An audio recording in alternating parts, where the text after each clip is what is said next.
Anevarkum Vanakkam. It's indeed a great honor for me to join you today in commemorating the 75th Foundation Day of the PSG College of Technology. You've been part of the nation-building process since 1950.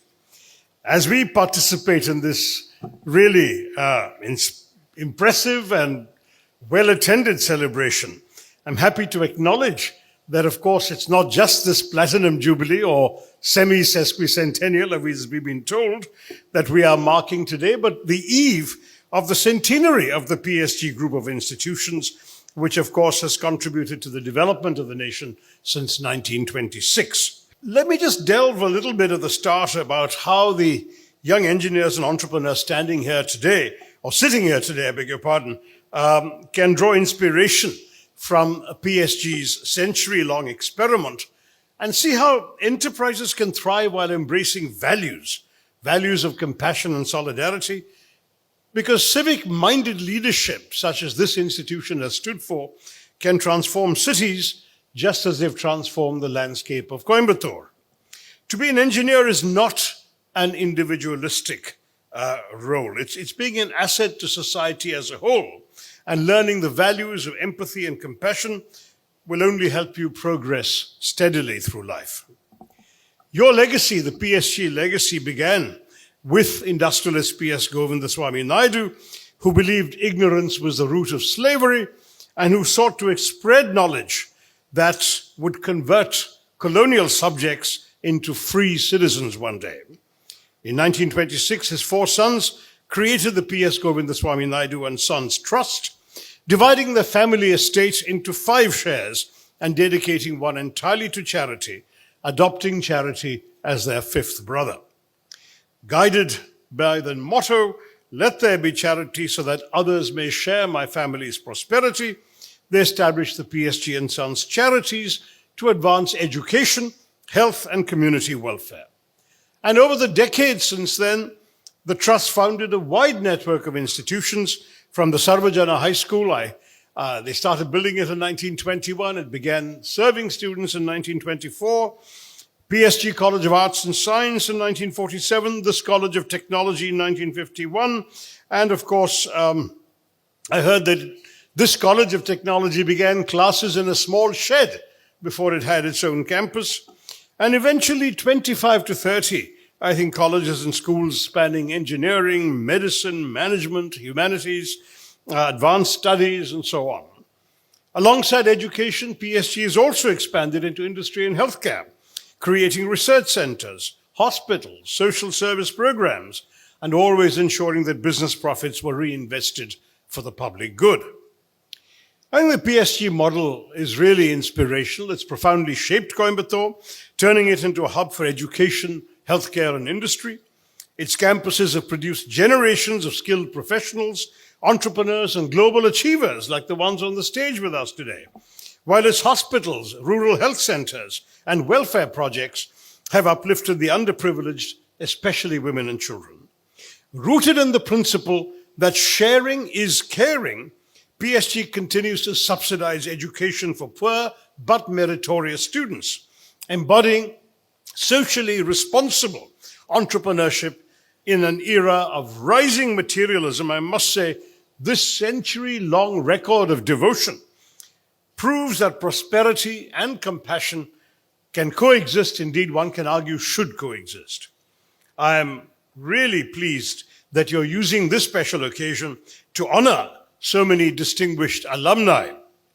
I had read somewhere that years ago, one of your more remarkable alumni was a gentleman called G.D. Naidu, who was known as the Edison of India. Starting with a bicycle repair shop, he came up with numerous innovations, from a petrol engine that ran on kerosene to a razor blade sharpener. Fostering an innovative and entrepreneurial spirit has clearly been a hallmark of the PSG group of institutions.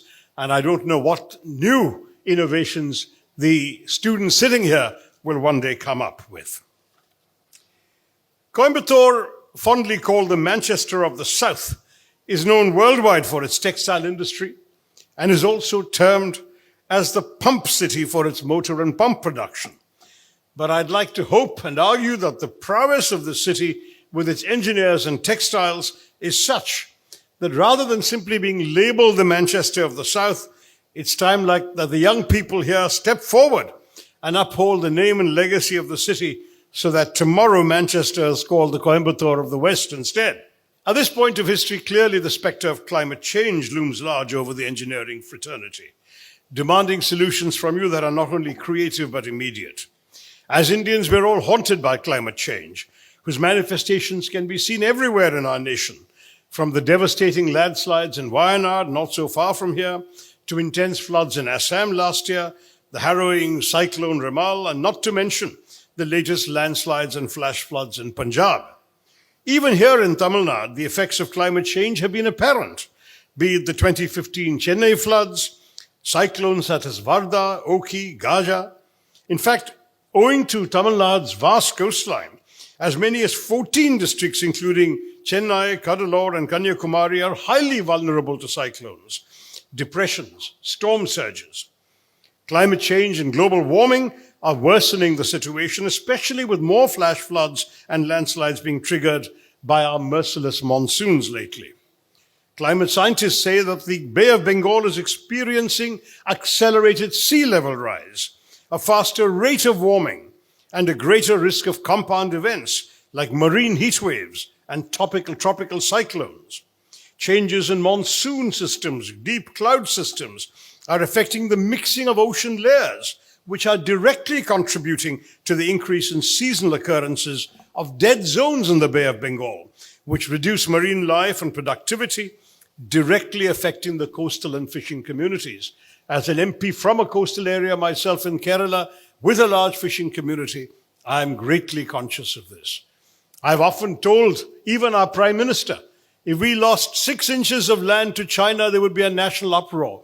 But I have lost 64 square kilometers of my constituency in the last 16 years just to coastal erosion because of climate change and sea rises and seas attacking our coast in Kerala. This is the kind of challenge that we are all looking at. And this situation, the climate disorder, comes to us at a time when we have no option but to reconcile the demands of unrelenting industrialization and urban expansion with the need to preserve our planet's dwindling resources, a need that cannot be ignored.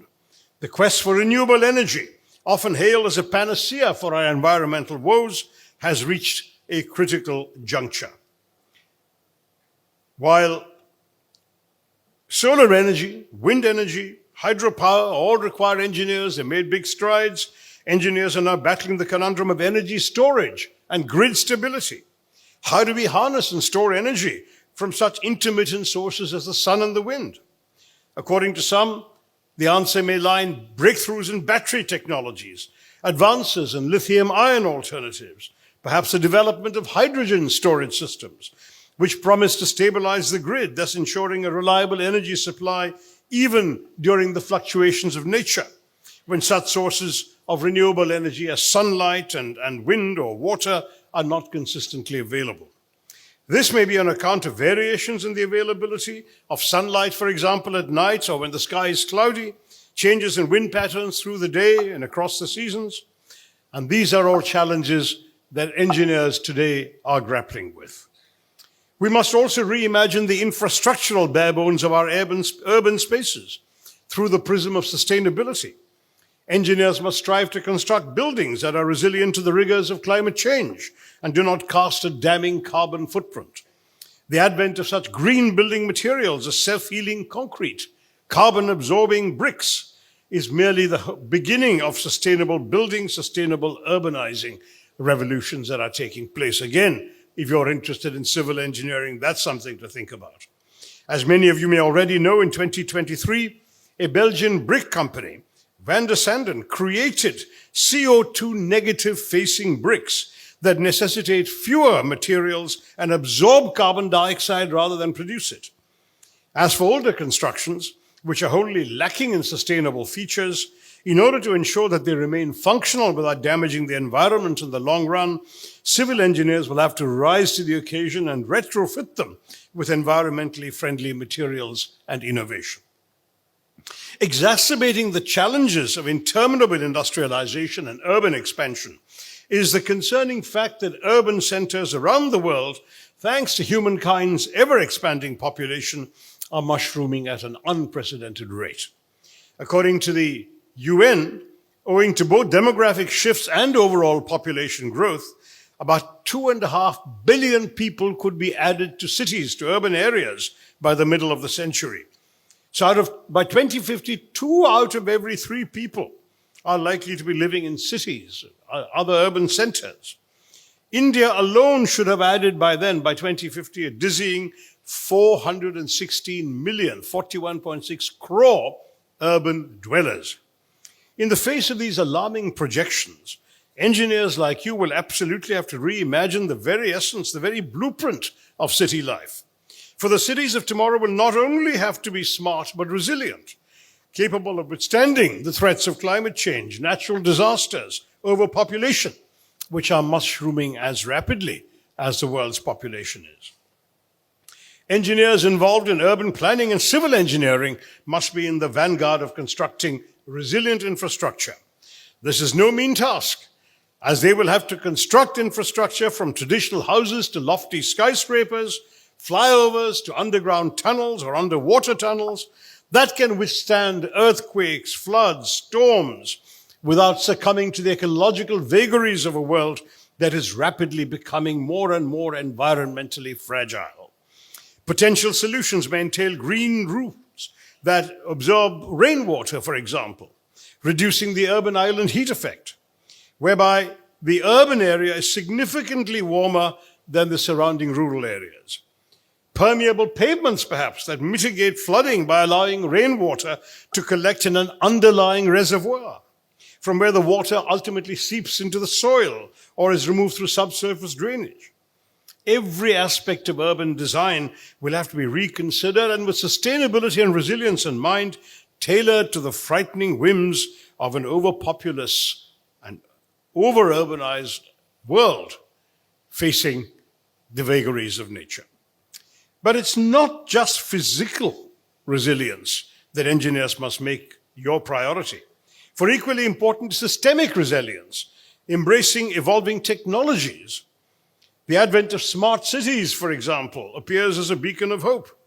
Deploying sensors, artificial intelligence, big data, smart cities can optimize everything from energy consumption to traffic flow, making urban life far more efficient and adept at countering disruptions. The foremost challenge lies in smoothly embedding these technologies in existing infrastructure without creating unnecessary economic and social problems. And there again, creativity, innovation, smarts are required. I used to chair, in between 2 stints in the External Affairs Committee of Parliament as chairman, I used to chair the IT Committee of the Parliament. And I must mention, of course, something that worried many of us there was cybersecurity. Securing our virtual ramparts, as it were, behind which significant portions of our lives are led. Even nearly 3.5 years after the COVID pandemic, we are even more married to our telephones and mobiles than ever before.